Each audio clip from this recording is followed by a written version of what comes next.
The role of the workplace rep is probably the most important in the trade union movement. This conference is really, really important. I'm really glad it's gone well. The reps are, without any doubt, if you like, the trade union movement's not only ambassadors, but leaders. And although people sometimes think of general secretaries in that role, we believe that it's the representatives in the workplaces that take it on. The growth of the shop stewards movement over the decades has provided the trade unions and labour movement with its backbone.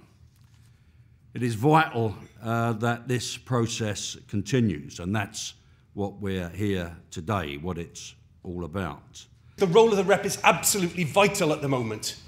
There is several big cons being done on working people, and the workplace representative is the voice of the trades union movement, talking to members, ensuring that our opinion is what comes to dominate in every workplace, and that reps can be part of building the action that we are going to need if we're going to challenge these things.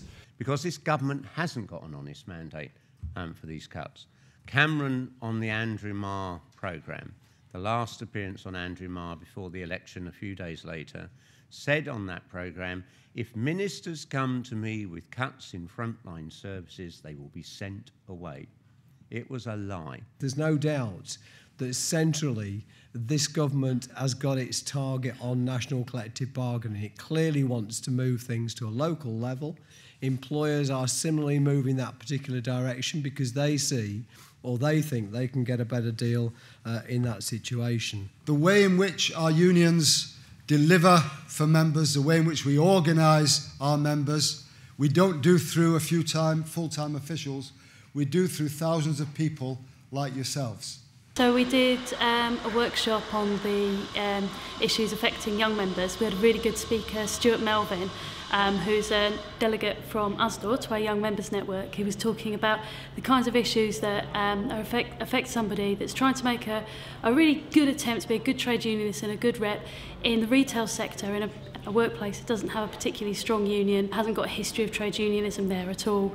I think the issues that he brought up were really, really useful. The criteria, the more it needs to be her employer, a large corporate law firm, to a tribunal, and going to take the lessons of that back to the Young Members Network and hopefully grow and do some really good organising. It's astonishing that they've managed to make this stick for so long, that when there is a banking crisis and we bail the banks out to keep the economy going, and then they are sitting down last week talking about how they are going to distribute £6 billion worth of bonuses, and yet we're still taking it on that it's the public sector deficit that is to blame. Like so many people, would never have got into politics if I hadn't been active in the trade unions and working with them.